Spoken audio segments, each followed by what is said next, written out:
Don't What's fuck it going up. on? Yeah, thank you. Thank you, fellas. in limbo. Treason, treason, bang 'em in the tower. Reason, reason, 'cause I own the power. Treason, treason, make 'em all understand. Reason, reason, 'cause I own the fucking land.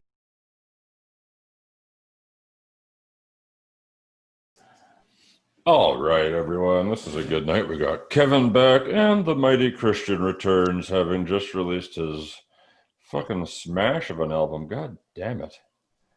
God damn it. An album, another album down the hatch, man. Yeah, man, for sure. it's a banger. We've been listening to. I know Joe and I have been listening to it religiously since Friday here. So Yeah. Right on, man. It's got some cool tracks on there, you know. It's a little bit of everything. It's a mellow album, but I think it's got like a good beginning to end kind of vibe. I tried to, you know. Oh, for sure, man. Albums have a good beginning to end vibe, and sometimes you got to skip things. And I think I tried to make it like not skippers in there. Like every song maybe has its own little thing. I was going to say, I think me and Kevin were both talking about that. We were messaging back and forth when we first listened to it, and I said, I haven't skipped around on any of this. Like I start at number one and go all the way through and every Right on, man. That's awesome. It's awesome to hear that. I didn't want it to be like, you know, like, oh, damn, this is that is that, you know, like, this one's got more, this one's got less, this is too much, this is too little, you know. Oh, for sure. But it definitely is challenging because as a metalhead, you know, we're used to hearing like extremes of everything, you know? Yeah. Oh, I definitely. just, like remind myself, like, hey, it's just about the song. Stripped down a notch. Everybody calm down. Yeah, everyone relax. It's just When we first had gotten into the studio, I remember Oscar had like a bunch of little beats that he was doing and stuff. And he was trying things that were like embellished more. And I remember we all had to be like, well, no, even tame it even a little bit more. It's tough, man. That's one thing, I don't know if I mentioned it last time we hung out, that playing music that stripped down, that you know, confined and focused within that small area, it's tough. It's not easy. Oh, definitely. Doing yourself, and I can't even imagine Oscar playing the percussion. And I was thinking to myself, how the fuck does he like contain? Because he's having to like put his arms into playing, you know, hand percussion and all that shit. And I was like, how the fuck does he fucking hold himself back? And he had to listen to like them. I had it easy. I think I had it easy compared to those guys. I was gonna say you have a lot more room when you're doing like a metal band, right? To just go fucking balls out. That's what you want. Yeah. You have a lot more room for like, Got this much. if you move and it does it wrong in no way, you can get away with it, you know, as long as there's enough distortion and stuff like that. Yeah. But what's going on with you guys in Canada, dude? What's going on over there? Well, not too much, man. Like, aside from just like the things starting to kind of open back up again and whatnot, but then they're starting the government's kind of going off and on, deciding whether or not we're going to be open 100%, and now we're getting restrictions again, and so Ontario is a clusterfuck. Yeah, Ontario. So they opened you guys back up, and now they're wanting restrictions again. Yeah, I think so. It's like, I know a lot of the bars in town were opened, and they were back open full force. But there was obviously trying to keep social distancing down. But yeah, like I guess we've had a bunch, at least here in London and places in Toronto and stuff, have had like massive outbreaks. The university by my work just had like 100 kids that tested positive. So it's just a clusterfuck out here, at least. I don't know so much about what Joe's going through in Regina though, but it's not bad. It's not bad here right now. How far away are you guys from each other? Oof, I'd say it's probably good, like, for miles, I would say probably like a few hundred. Yeah, a few hundred miles, give or take. So I'd say probably about the distance we'd say from like California all the way to like Texas, I guess. You might have a completely different thing happening in your town, and then you know your town might be completely fine. I know they started opening this. They allowed the schools to reopen here in California. Yeah, which I guess it's one. The way they're doing it here is like tiers. In California, everything has to be complicated, dude. They make everything as complicated as possible in California. Sometimes it makes sense, like with toxins or like chemicals and things like that. but sometimes it doesn't. So they have these tiers, and apparently they're gonna open up 3 days schooling, homeschooling, 3 days a week at the school, 2 days a week homeschooling, and then if the cases don't get worse, if the numbers don't rise, then they could go to full 5-day schooling or something like that. Yeah, that's exactly what we're doing here in London too. So the kiddo here has to go to school for the Monday, Tuesday, Wednesday, and then Thursday, Fridays homeschool. So I don't know. I just think that you had people used to be in fucking lockdown since March. Why not just ride it out, leave it? I know the economy has to open, blah blah blah, but you know, you're just asking for trouble. I think. I don't know. Especially with flu season. It's starting to happen too, though, for sure. Like you're saying in London over there, something's starting to happen. I know in the US, a couple of schools had to have send everybody home for a couple of days, and that was like 30, 40 students or something. Yeah. Well, I know. Yeah, definitely. Because I know the girlfriend's kid at the school she goes to, they had one confirmation of a kid that tested positive for COVID, but luckily it was, since they broke the schooling up into separate sections, like you were saying, it's like it was in a group of students that are nowhere near the kiddo here, so luckily she's safe. Ridiculous. That's crazy, man. Like, just fucking, I don't know. I just say stay homeschooling, man. Yeah, that's what I'm almost on board with that too. Had you guys, you know what's interesting? Because I mean, we're talking about the schools opening, but did you guys see that some bands did start playing shows? Yeah. Actually, I've seen that. I've seen a couple of people on Facebook and stuff too. So right. Like some bands, like Ginger did shows, and they were doing, I guess, mainland Europe shows, Switzerland, Germany, and apparently each country had different, restrictions as to what you needed to do at the show, at the venue, to make the regulation legit or something like that. Okay. But they managed to do some shows. I don't know. It was something like 4 countries. I was surprised they were even able to travel and put a show on.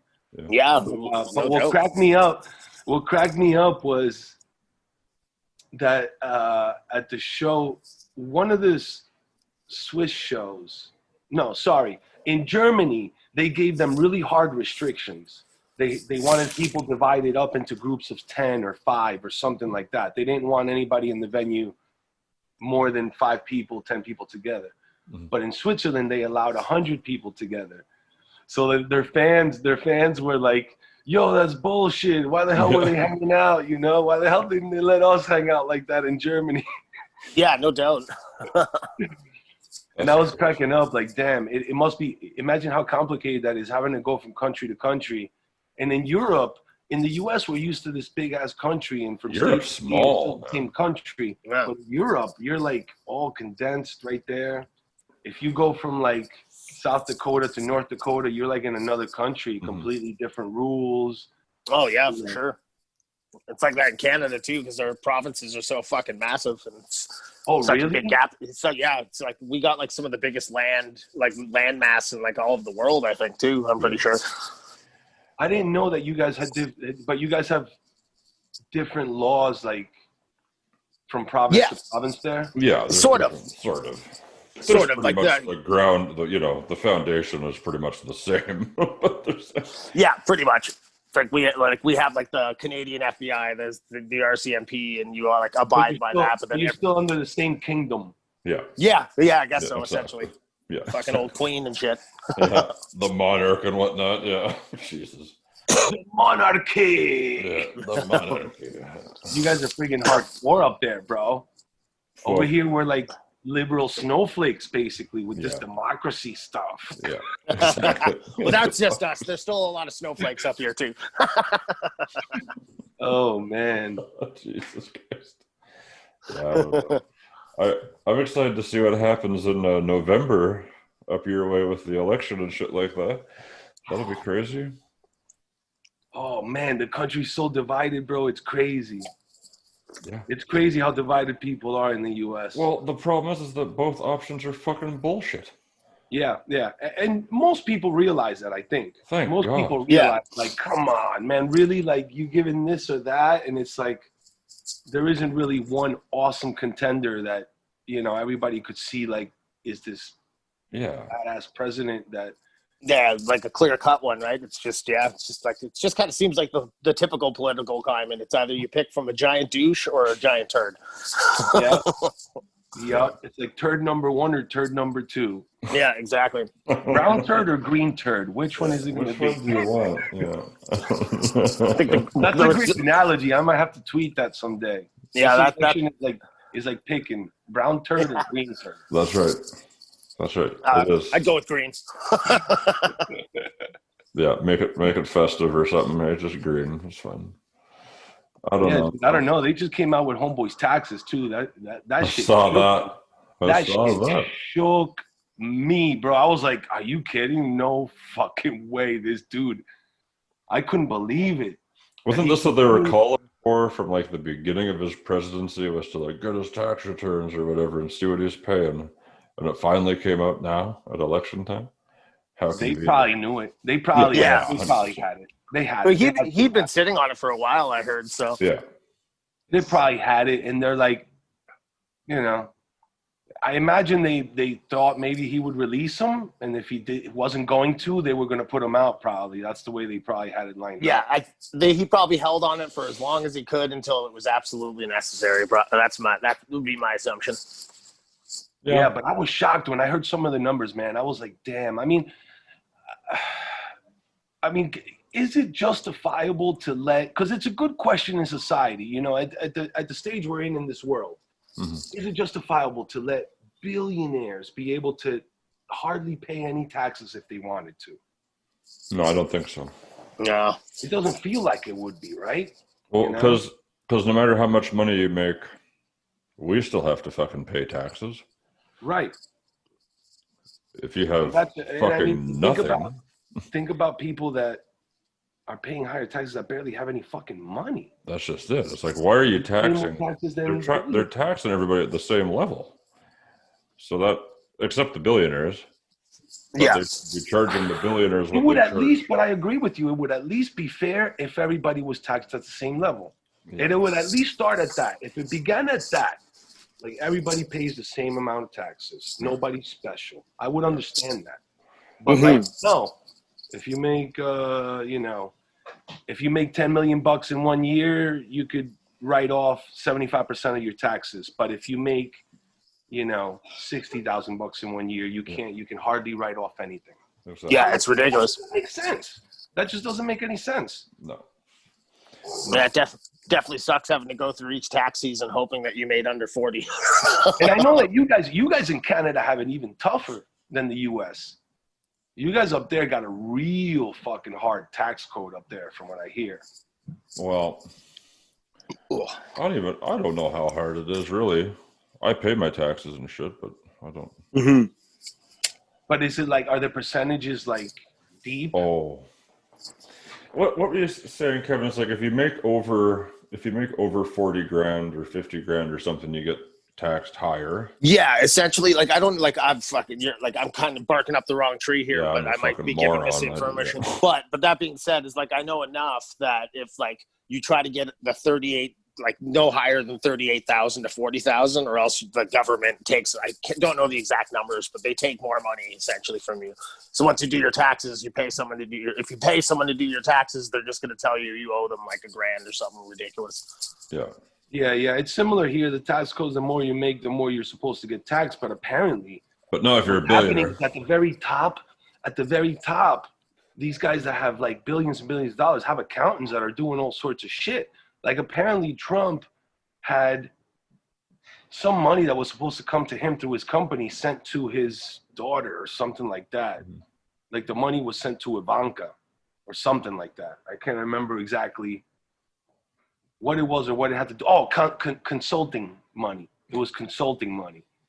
And it was sent to his daughter, which, like I've seen the regular folk do that. Regular folk with businesses too, like, oh, well, write a check to my daughter or something, Yeah. But when you got that much money, I mean, are you really? I mean, is really the point is to scam the country of federal tax money? Once you reach a certain point of being a billionaire, I guess to them it's like a game. It's like, how much can I get over on not having to pay? Yeah, seems like it sometimes, doesn't it? Absolutely. Yeah, it's fucking scary, man. And then they're like, oh, and every time they're like, help for this guy or medical for that person, they're like, those people hardly pay taxes. And the first ones that say that are all the freaking rich people, Yeah, well, where are your taxes? Yeah. And I mean, I'm not hating on rich people, but I'd love to be rich, man. Have fucking deadly, bank of money. But I'd pay my fucking taxes if I was rich. Yeah, I mean, if you got a ton of money, why wouldn't you? What would you do? Okay. Like, I guess to them it's a game. It's more a game is what it is. What's a big lottery in the States? Like the Powerball, is that a thing? Powerball lottery? Yeah, they got the Powerball and a couple other ones. But the Powerball is the main national one where you could like hit. The largest one they ever had was like $1 billion. Okay, so say like you $995 million. Okay, you win that kind of money tomorrow. What are you doing with it first? And then how are you going to better the population? Right. Yeah. If I had that kind of money, I mean, I live modest, man. I try not to I don't know. There wouldn't be nothing I really need. As long as I have a house and a car, Maybe if you have two houses, you have like one at a beach or something. That's what I would do. I would buy a house like in the Caribbean. Yeah.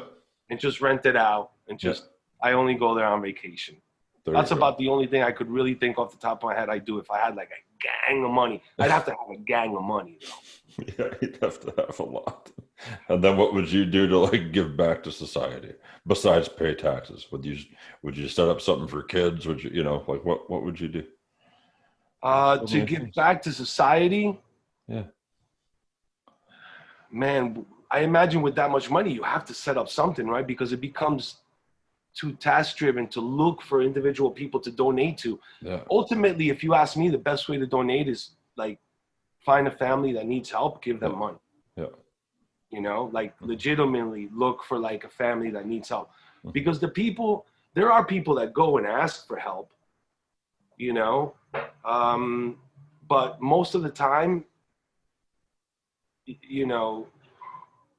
a lot of families don't even have the courage to like ask someone for help. They just kind of deal with it and, lose their house, lose their cars. They just kind of like go through it and nobody even knows, Nobody even knows what occurred to them other than their family.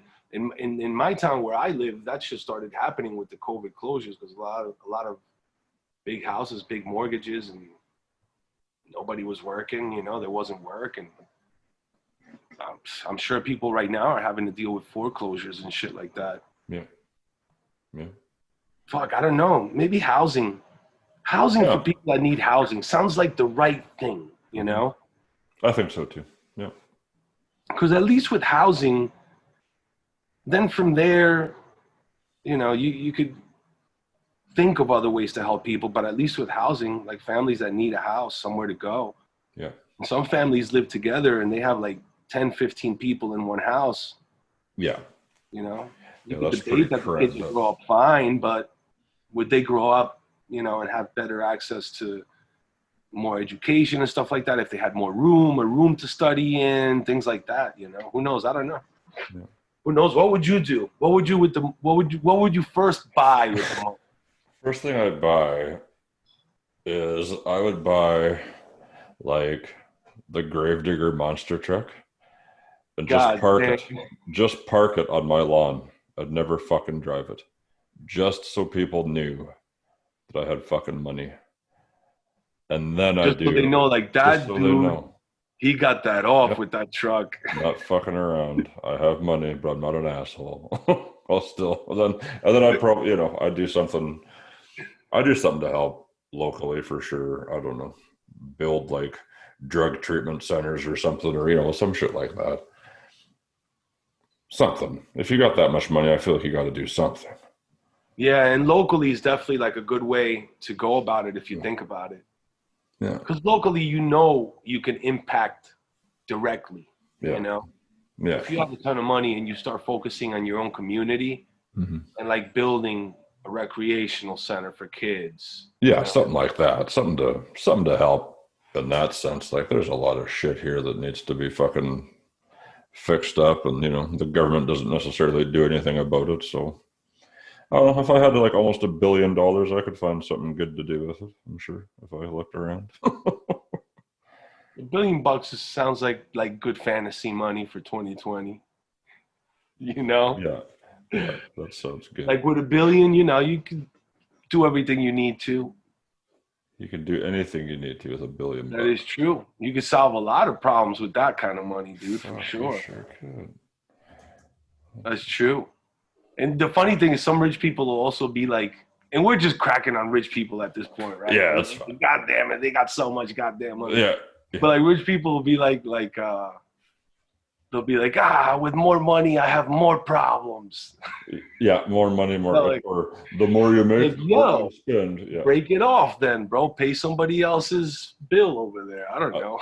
Like go into town, find somebody that needs their bills paid. I'm sure you could just ask someone. Like, right, hey. right. You know what? The beauty of it, in my town, people do that.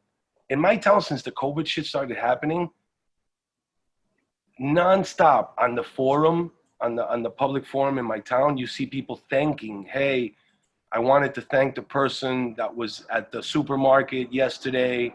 You were two, things behind me or in front of me. You're like two people in front of me and you paid for my groceries. And people keep doing that for each other here, which is, it's like a good, healthy way to help locally, Yeah. The thing is that you don't know, you might be paying for some rich person's meal. Then it's like, are you really helping? I don't know. Maybe you are. I don't know. I feel like there needs to be more of that shit. Like you hear, like the pay it forward thing. You always see that, but there needs to be more of that in this world, especially from rich people. That's all. That's all I can say. If I had money, I'd fucking do something worthwhile. Not just. I mean, aside from buying Gravedigger and parking it on my lawn, that's just for me. You know what I mean? That's worthwhile too, though, man. That's just one of those things I got to do. And then I heard LeBron did some good. LeBron seems to do some good shit with his money, from what I heard. Does. He's got like schools and a lot of community work that he's done and things like that. And I mean, that's big money. That's more than like celebrity money. I mean, what athletes are making is astronomical, No doubt, man. They could really change things easily too. Yeah. If all the top athletes and all the top, richest people in America and all the top athletes, they could probably build an entire friggin' chain of community homeless shelters in every city. They could. They have enough money to do it. It's just, most of them, I guess, are like, if the government's not going to do it, why the fuck are we going to? Yeah, well, but at the same time, somebody has to start somewhere. Yeah. Somebody's got to be the first one to do it, and then everybody will follow suit. It's like, I don't know. If I saw a bunch of homies just finally chipping in some money for everybody, I'd be like, hey, yeah, I'll fucking get on board with that because I'm a rich motherfucker, and that's fine. Like you said, LeBron. Well, any of these guys have just fucking buckets of money they don't know what to do with. But yeah, no, for sure. They got so much money, they're hiding money. Yeah, that's it. Yeah, hiding it in offshore accounts and whatever, hedge funds and shit like that. Yeah, for sure. But I guess if you took even a quarter of some of the shit, a quarter of the amount that they were hiding, you'd still be able to make a difference for people. For sure. Yeah. We all know they have money, but the money we don't know about is still substantial. It could still make a difference. So why not? I don't know. That in itself is its own business, hiding money, That is a business. Offshore accounts. I mean, they're doing it in all sorts of shit. Offshore accounts. They're doing it by laundering money and like businesses and projects that never take off. It's just a money throwaway that they just write paperwork saying they spent money they never did and shit like that. Yeah, and then the business closes. We all know the loopholes. We know the loopholes that like Trump is using for taxes. You know? Oh, well, for sure. It's like that's like clear as day. But should there really be? I mean, should there be a line drawn that says, "Look, you get to use these loopholes." But if you're at like $500 million a year, should you be allowed fucking loopholes? See, no, absolutely. I don't know. I don't think so personally, but yeah, I don't think so either. Because at that point, it becomes about hoarding money. At that point, it really becomes about hoarding money. Yeah. And so what do you hoarding wealth? It's becoming about hoarding wealth nowadays, dude. Exactly. Yeah, it's like a pissing contest, right? So it's just like, oh, I can sit on all this money. It's like, does one person or like even that, like a family need that much money really though? Like it'd be great, obviously, but I mean, still, but it's just like, yeah, I think that definitely a big misbalance. Yeah, that's just it. There's got to be a tipping point at some point where someone's like, all right, you know, like you don't need a fucking $1 billion in your checking account and 45 billion hid somewhere in the fucking Bahamas, asshole. Right. You know, like that's what do you do? Dirty ass shit right there, dude. Well, what do you do? Like it's just and I bet you, the banks themselves probably tell them. yes.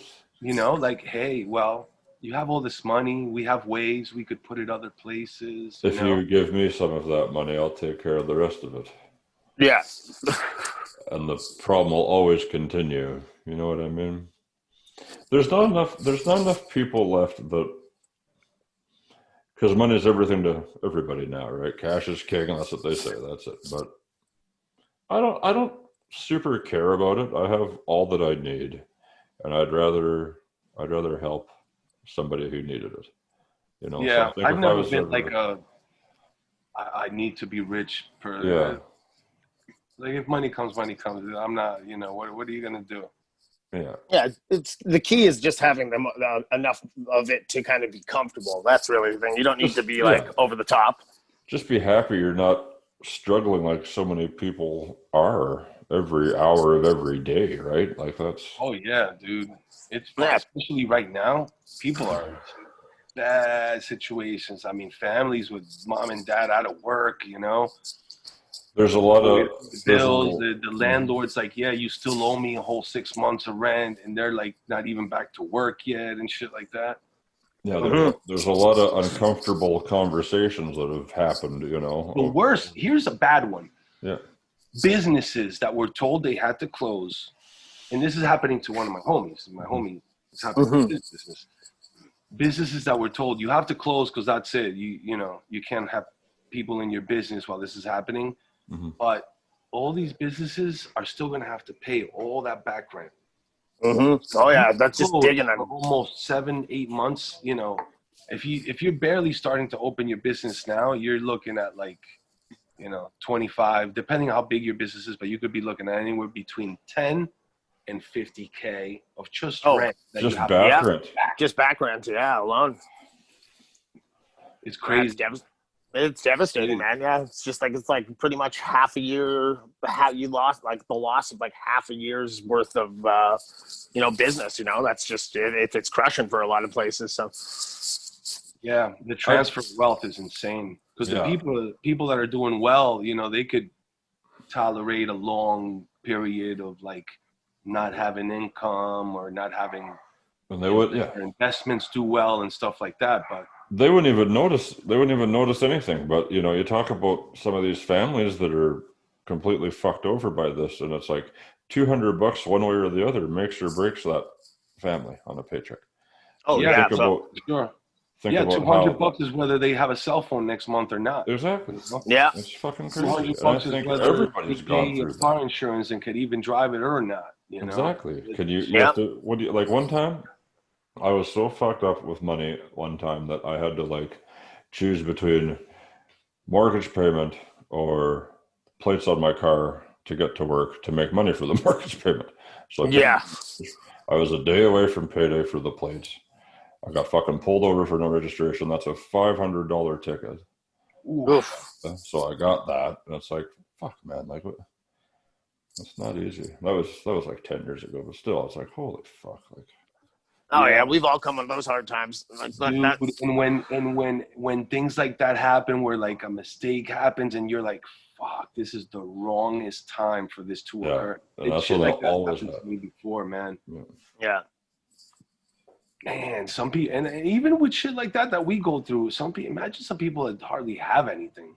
Mm-hmm. You know? That's what I'm saying. Like they know that if they get pulled over and they were late on their insurance payment or something, and their car gets taken away, they know that they have no money to get their car back. Yeah, it's pretty much gone, like locked in the impound, and then gets like, I don't know how long they have, but I know, yeah, it definitely gets. And that happens to a lot of poor people, dude. Where happen. like they get they pulled lose over, their car, they can't afford to pay it back. something was wrong with their papers, whether it's their fault or whatever or not. But it just makes you feel, it breaks your heart for society, man. For at least a certain level of society where it feels like it is tougher. It gets tougher to thrive and excel from those levels is what it is.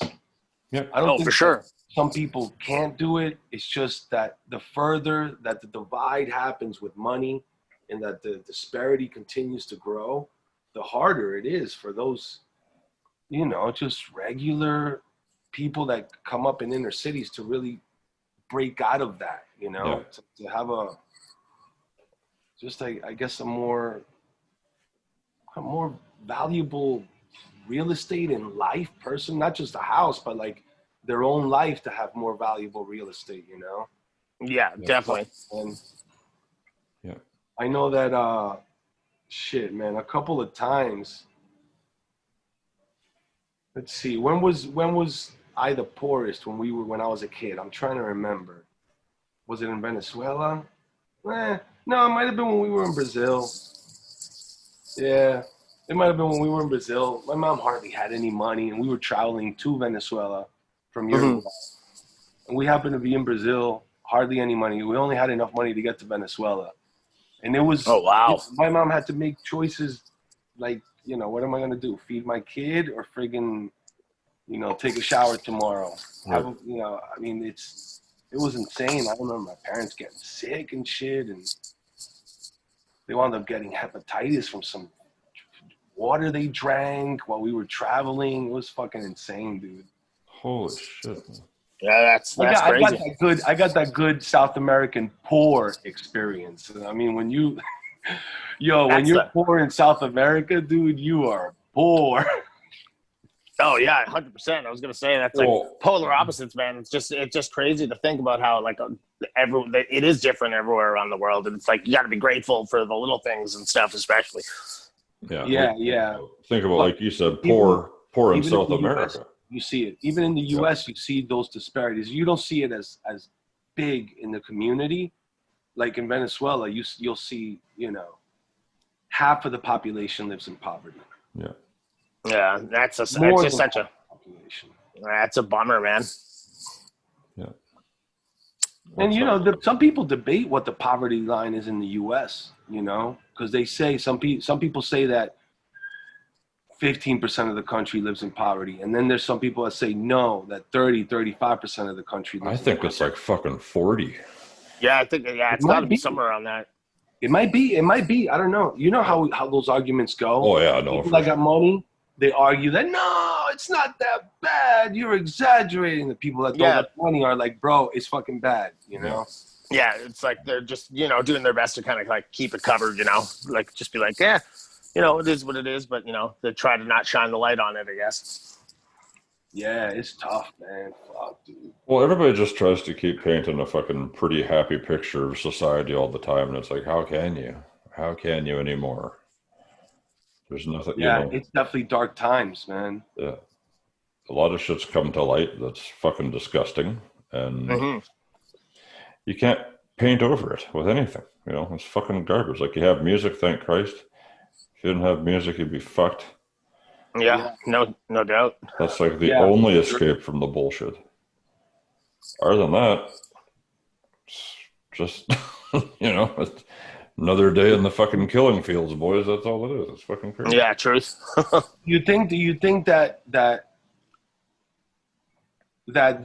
these things are just coming to our attention now? Nah, they've been we around have no for a choice long but to hear. Yeah, I just think technology makes it more it exposes it way more than it did. I guess is probably more likely because it's easier it's easier when you just have the news and the TV is your only source of info. Now there's like everything that pops up on your phone, all the like media websites and stuff like that. Like news gets out so fast nowadays. It's just crazy.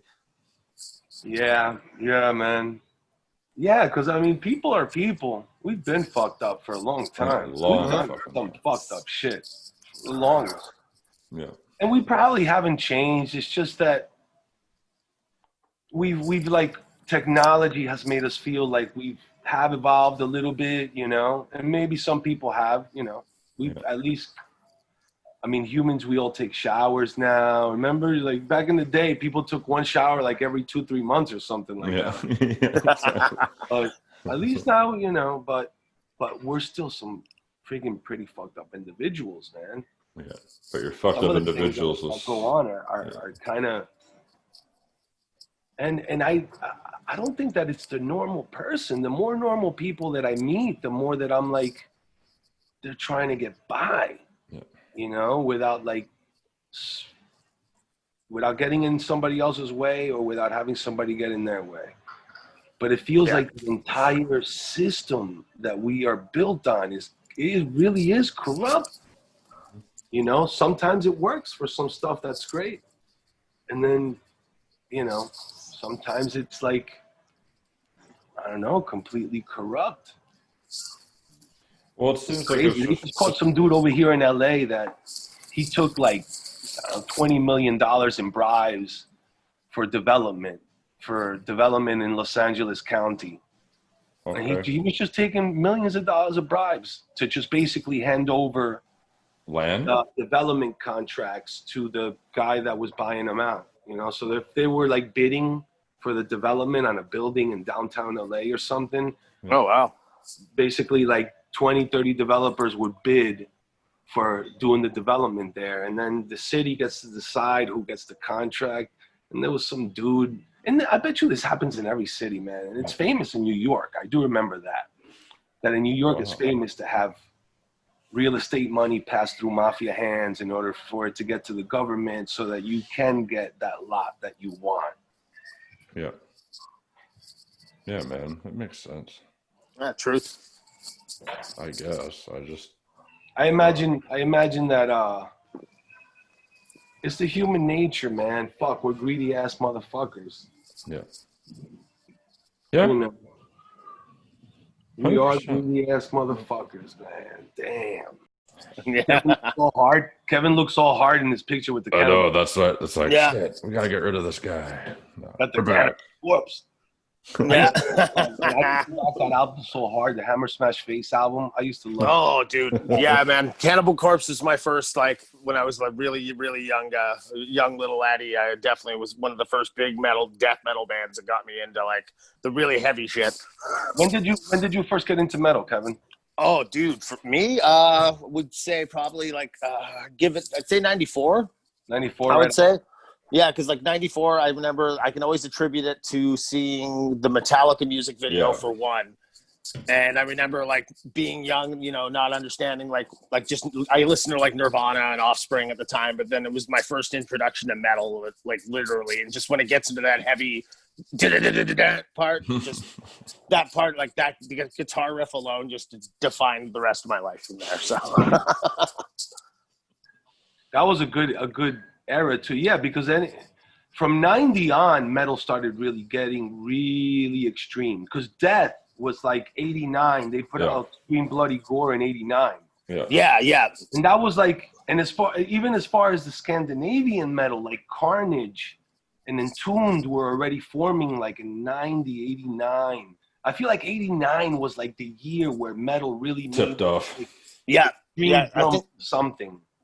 I want to say I'm pretty sure that's when Cannibal Corpse first came out. I think their first I think they started in '89. I'm pretty sure too. So You're probably right.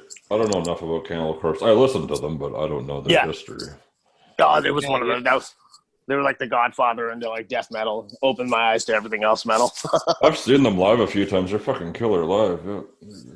Yeah, they are. They're freaking heavy as shit, and they're fucking tight as hell, you know. And they're not freaking, you know, those dudes ain't young either, bro. And they can still play all that shit, you know. Yeah, even his bass. Like, listen to the bass lines, dude. Same with Deicide, Glenn Benton. That guy can still fucking. Deicide's classic. Yeah, dude. That's another tight ass band live. Holy shit. Yeah, they're tight as fuck live. The first time I saw them was the Milwaukee Metal Fest, like in Nice. I want to think like '93 maybe. That sounds about the right era. Yeah, it was like '93. It was Deicide played. Obituary was at the same Metal Fest. Oh yeah, Obituaries. Back then, that was like the only friggin' Metal Fest that existed, bro. Yeah. Was the Milwaukee Metal Fest. Yeah, that was before Ozfest and all that shit started. Yep. Because Ozfest would have been just like '99. Do you guys have any like regional metal shows that were like regional fests that have existed for a long time there?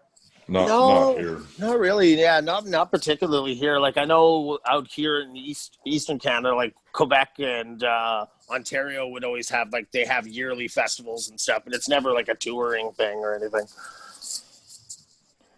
What did they have in Montreal? They had some big deal there a couple of years ago. Rock in Montreal or what? Yeah, it's like Montebello, where it's like rockin'. I know what you're. Okay, that's Heavy Montreal. Heavy Montreal. Yeah, there we go. Heavy Montreal. There we go. That's right. That's a newer one though, right? I think that's a newer. Yeah, that's within the last like 10 years, I think. I'd it's like it kind of took on like I remember like the Ozfest. The footage I saw from that one looks phenomenal because it looks like it's in the woods.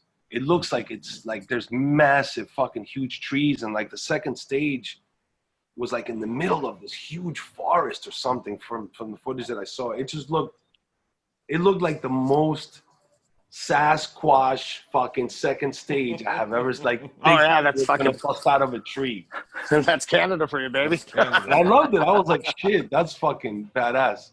If you ask any musician what the coolest festivals, they'll always tell you some festival that's like some weird ass shit. Oh yeah, definitely. Yeah, fuck yeah. There's nothing more of a better metal fest than to be out lost in the woods somewhere too. Well, what's the weirdest one you've ever played, Cristian? You've played all of them. What's the weirdest? I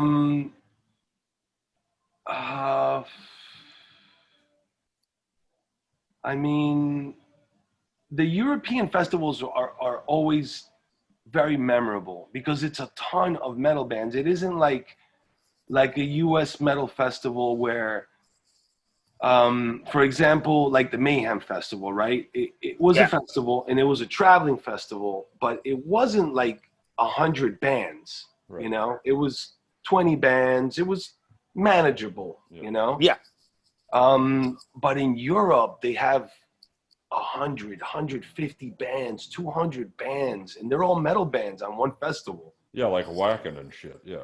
Yeah. It makes you wonder, like, how the hell do all these bands really exist? Yeah. Yeah, no kidding. I think. Anytime I've seen like the fucking lineups for those, it's like, how do you do this? So like 3 stages and you play for fucking 5 minutes a piece and then the other guy comes on. Yeah, that's it. They usually do like the whole weekend thing for sure. They do.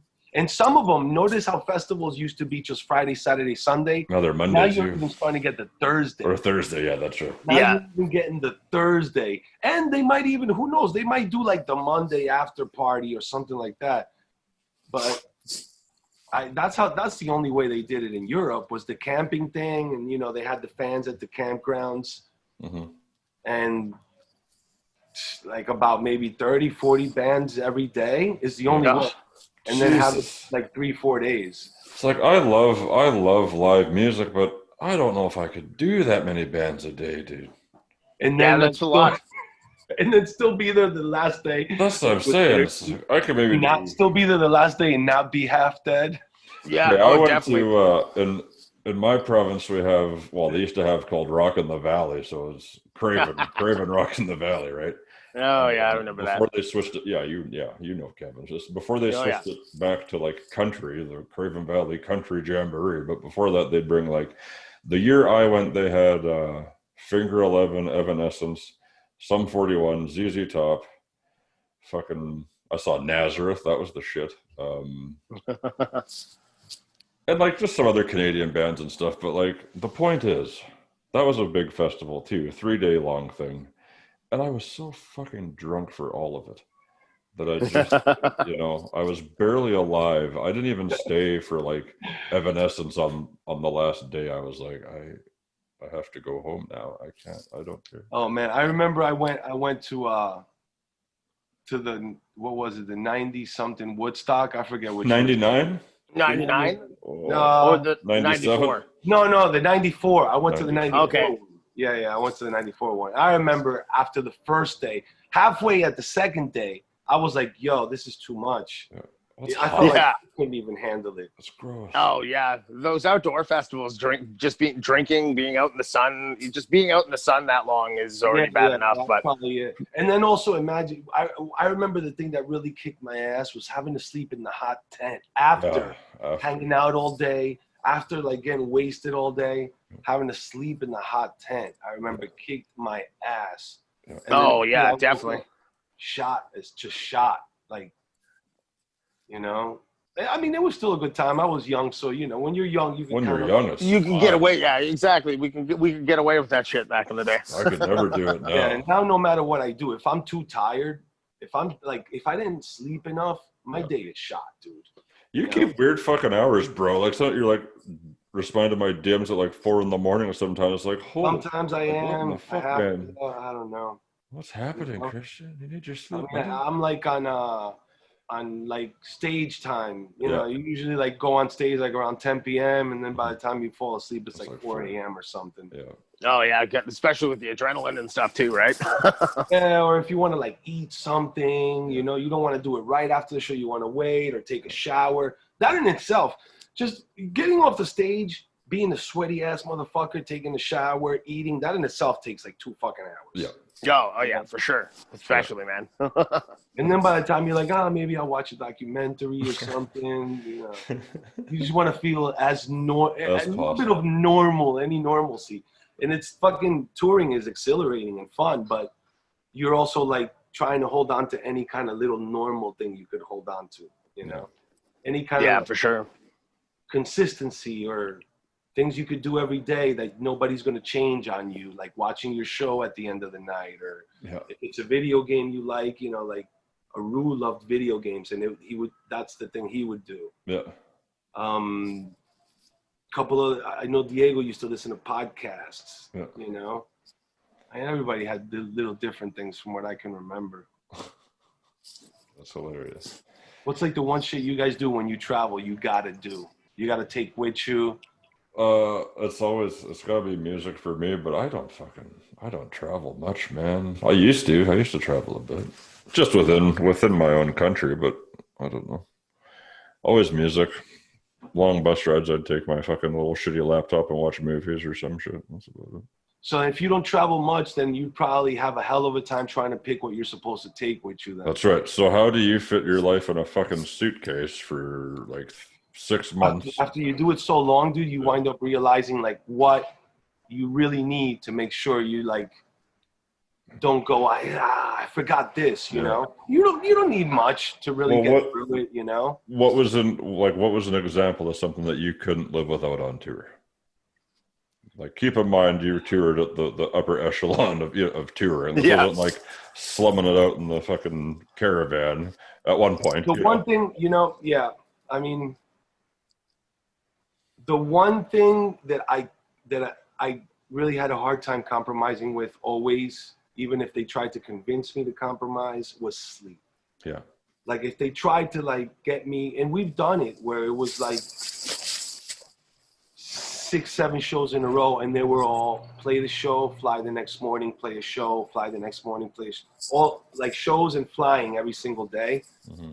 That shit will just kick your ass. Like you don't even know. By the time you get to like the 4th, 5th flight, you know, really like your survival instinct of like this. We have to do the show. Come on, snap out of it. You have to like convince yourself, go through like rituals of convincing.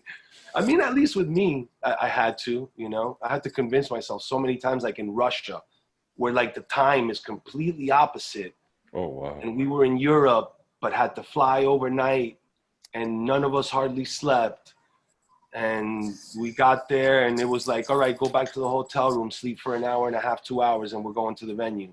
Jesus. I mean, we've had a lot of nights like that, man. And it's like some survival instinct. You just you're like, God, please, thank you for having me here, but help me get through this. Come on. Don't throw me a bone. Mean to me. Don't be this mean to me. You put me here, okay? So come on. Give me some energy, motherfucker. Throw me a bone, give him a break, Jesus. man. Give him a break. No, for sure. Like time zones, like the jet lag and stuff. I can only imagine how much of a nightmare that would be sometimes. Yeah. Oh, yeah. No, and it's always going that way. Going back, it's not as complicated. Like Australia never felt like that. Maybe it's because they say that is because it's 12 hours, so it's easier to adjust.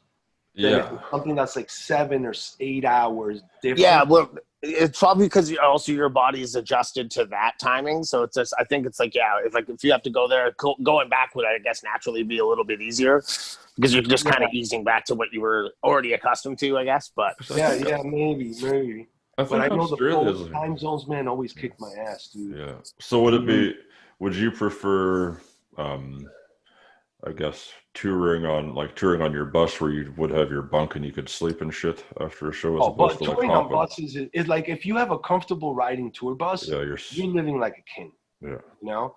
Now, depending what level you're at, paying for a tour bus might require your entire, guarantee. Yeah. Yeah. But it might not. Some bands can have 10, 20 tour buses, Yeah.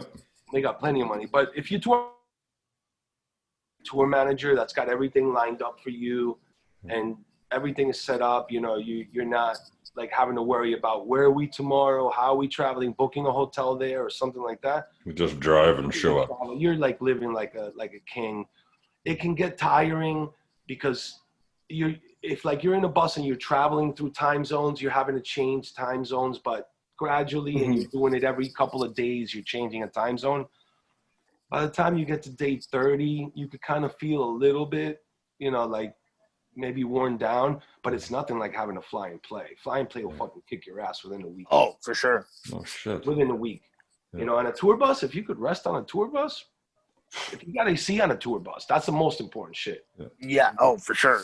In the wintertime, if it's cold outside and you don't have heat inside, That sucks. it sucks, but the bodies can kind of maybe sometimes work it out in the bunk alley. But if you're in the summer and you got no AC on the bus, forget it. Ain't nobody sleeping. Man. I'd rather sleep in ice cold than being sweaty. That's for sure. It's so much easier to warm up than cool off, I find, as a big guy. It's like, I'll grab another blanket. Fuck it, that's fine. But if I'm sweaty, no one's having a good time, and I'm not comfortable. Yeah. Yeah, that's the worst, dude. I've woken up and freaking a couple of tour buses and straight up puddle of sweat. Jesus. That's the worst. Especially when you sweat so bad and your pillow is like soaking wet and you're like, what the fuck's going on? Man, yeah, I'm definitely I don't know. I get hot, and when I sleep, I like the fan on or something. I don't know, or the AC or some shit. Something. I watched one Bus Invaders El Nino did, and you're like just fucking talking about the air conditioner not working. Yeah, that was brutal. That was on the Mayhem. That was a summer tour. Yeah, it looked. That was a summer tour, and I mean, if a bus has a breakdown of the AC in the summer tour, bro, it actually happened in El Paso. The hottest fucking down in El Paso. It was like straight up hell on that bus, bro. And I remember, what was it that we did? One time that happened on another bus, which was a nicer bus. You wouldn't expect it for the AC to break down, but they put. I remember the bus driver went out and bought a window AC, and he put it in the window of the tour. They work just as well as long as it doesn't fall out while you're driving. It didn't work at all. It didn't work at all. I have no idea why. Maybe bus that's made for a house that has insulation. I have no idea. It made no sense to me either. Yeah. I'm like, it's an AC. It's got cold air kicking out of it. What? Maybe it was the power, like the bus power, generator power. Maybe. Run efficiently. I don't know what it was, but I remember being like, "You kidding me, right? That's all this AC is gonna do." Like, there was something to it. We're fucking hating it. I remember, damn, that time that the AC broke down, it was like summertime in El Paso. We had to go through El Paso, Phoenix, El Paso, Phoenix, and somewhere in New Mexico, and one other town without AC. We finally got to California, to LA, and they came to the venue to fix the AC. Oh, thank God. LA. Fuck's sake. But we had like 3 or 4 days. I remember the bus driver telling us, and it's true, because when a bus breaks down, not every city is going to have like what you need to fix it, you know? Yeah, They might, but it might require that you stay there a couple of days. Yeah, depending on your schedule, you can't. Yeah, when you're on tour, you just got to go. And, you know, the bus driver's looking at you like, look, man, well, you want to get to the show tomorrow? We got to leave now. And you're like, I guess I'll sleep in a pool of sweat tonight. Yeah, I guess. Or everyone just has to take ice cold showers as often as possible. And then you play the show, you're like, yeah, that was fucking amazing. And then you get back on the bus and you're like, where in hell? This is the worst. Yeah. Well, hey, fellas, I unfortunately, and fortunately, because I love making music, but I'm actually at the studio. I'm in the garage at my homie's spot and, you know, just working, trying to keep myself sane one way or another, man. What a boy. Yeah, man. And I'm blessed that they even got me here, you know? Yeah. But, yeah, man. But as soon as I have some tracks, I'll give you guys a preview, okay? Oh, dope. That'd be great, man. Sick. That I can promise. But you guys should be getting CDs tomorrow, I think. Nice. Oh, dope. Yeah, man. I'll check the mailbox for that for sure. Sweet. Yeah, I almost, thank God I because when I was looking for the addresses, I was like, I couldn't find yours, Kevin. And I was like, well, maybe they live next to each other. And I'll just send it to Limbo. Yeah. I was like, I'll send it to Joe. Joe will send it to him. Yeah. And then I found it. And then I was like, well, hold on. Let me see. Let me make sure I can't find it. And then I found it. And I was like, all right. Hold on. They probably don't even live near each other. Today I realized you motherfuckers live nowhere near each other. That's all good. Me and Joe will figure out. I would have been like, you would have gotten 2 CDs, and it would have been like, yeah, you could just drop it off at Kevin's house, right? Yeah. 2025 when I head east. Yeah. Yeah. No kidding, right? Oh shit. But hey, man, thank you guys so much for having me on, dude. Let me know whenever you want me to hang. I'm down. All right. Okay. Fuck yeah, brother. We'll definitely fucking hold we'll you keep to you that, in touch, man. man. That's for sure. Yeah, dude, let me know, man. And hit me up, you know, privately, and maybe I could get a couple of my homies on, you know. I got a couple of homies who would probably love to talk to you guys, man. Oh, absolutely, man. That'd be an honor. Maybe we could bring them on and like have like a cool multi-show with them or something. Yeah, we can do that. Yeah, for sure, man. And hopefully by then I can get my office set up, and then I can actually have a proper Zoom meeting. Yeah, as soon as you get your I was like, I guess I'm going in the garage. They're literally like 25 feet that way in another room working still. But I was like, I'll go right here. I'll go to the garage. I'm good. That's got a nice, you got a nice background there. It looks like it's so. a sweet background. Yeah, dude, living the dream. Living the dream. As they do, man. All right, guys. Well, mad love, man. I'm going to get back in there, and I think we got like a couple more things to knock out. But had a blast. All right, cool, man. With you guys. Peace, Yeah, man. Likewise, dude. Keep rocking on there, and I can't wait to hear some more material. Fuck yeah, guys. Love you guys, man. Take care. Love you, dude. Yeah. Later. Cheers, brother.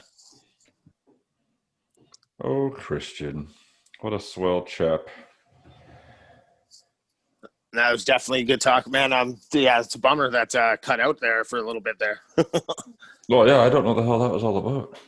Yeah, it was weird because like in the middle of like while we were talking there, all of a sudden an Amber Alert popped up on my alarm on my phone, and then I closed it, and then I went back into the video, and everything was slow motion, and I couldn't hear anything, and I'm like, oh crap.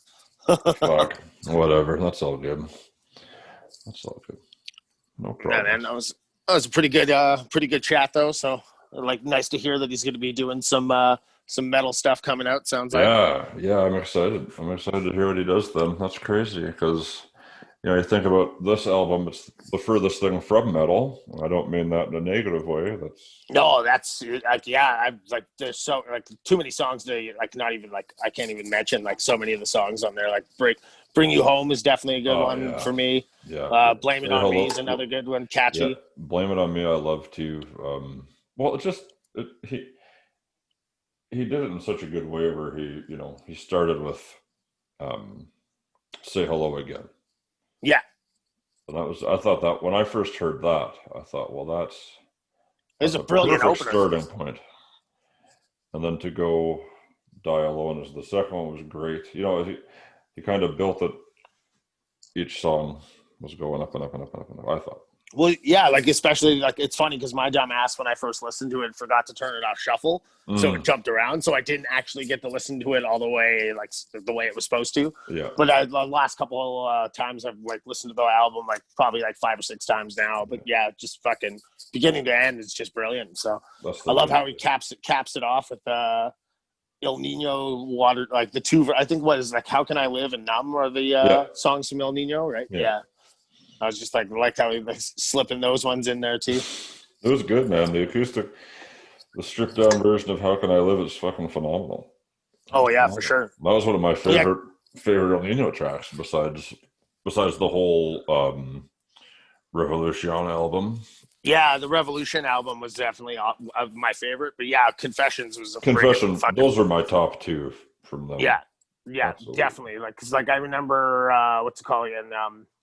Isn't there an acoustic version of How Can I Live on that album too? But it's like there more of just like but it's like this. Yeah, I guess the version that he does on this album is like stripped bare down. Acoustic. Yeah, because I think they basically did How Can I Live with like maybe like clean guitars, but not like full on acoustic. Yeah, and hand percussion. You know,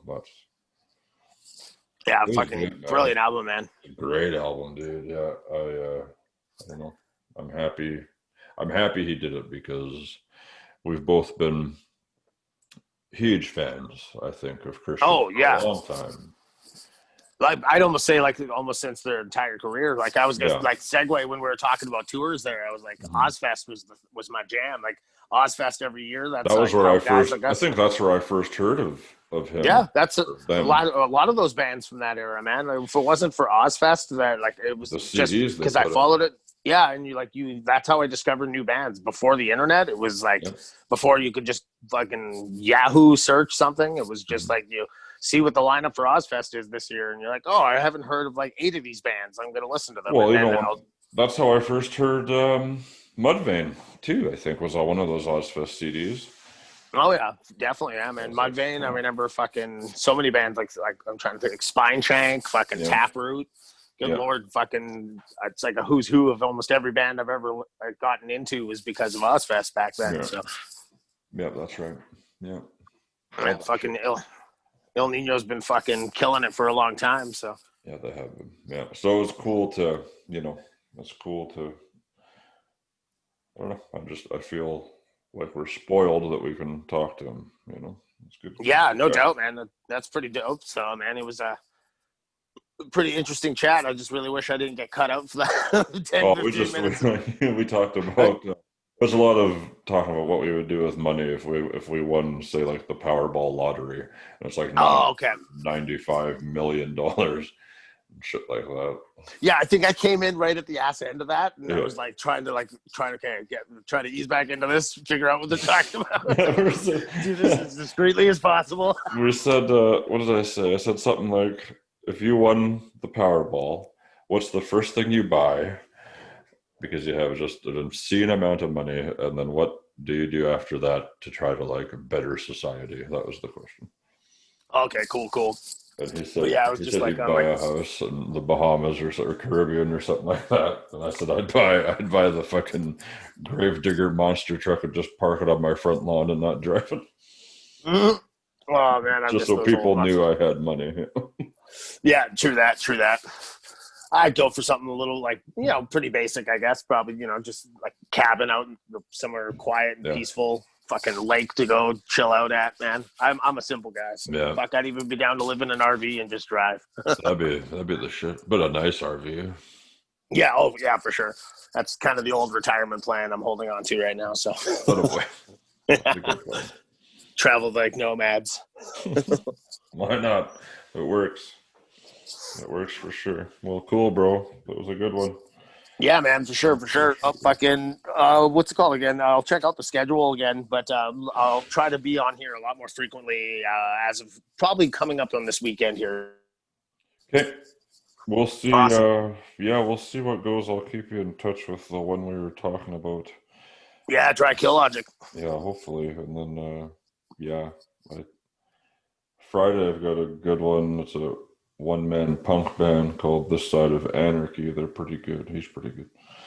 Ah, dope. Yeah, well, I'll probably tentatively sign up for that for now, for sure. Yeah. Just because, See but what I mean, goes, for sure. we'll probably have our stuff set up by that point. So I mean, that'll give us a good 2 days moving in there. So I think I could definitely commit to doing that.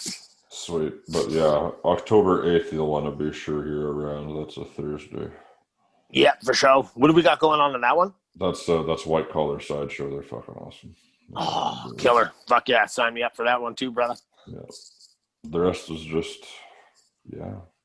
I don't mean just, dude. No, it's awesome. It's good people. We're booked up. But yeah, true that. trying to figure out what I'm doing at the end of the month with the last couple of dates we got open. So hopefully stuff will start filling in the blanks here, but we'll be all right. Yeah, true that. I know I got a couple guys on queue, but they're I'm just waiting on hearbacks from them to see when's a good time for them to jump on and whatnot. Yeah. So I'll keep tracking down the leads for that.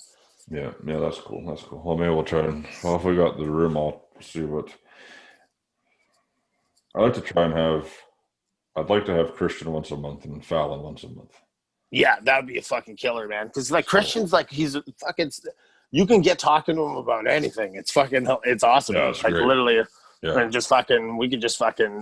I feel like we could probably get lots of material from our boy Cristian. Yeah.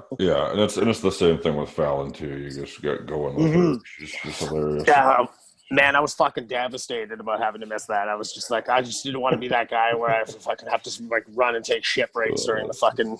Yeah. Just that was Wednesday was a terrible fucking night. That's all good, man. It's all good.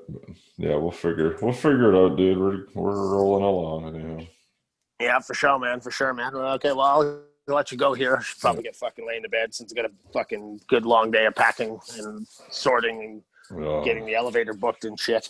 Fuck that. Yeah, I don't blame you, bro. That's crazy. Yeah, fucking moving sucks, but it'll be over soon. That's what I keep telling myself. The worst is yet to come. Yeah. Yeah, man, for sure. All right, man. Well, I'll let you go here. I'll fucking shoot you a message tomorrow. Keep up and keeping tabs and stuff. Sounds good, dude. All right, cheers, brother. You have a good night. You too, man. Bye-bye. Peace.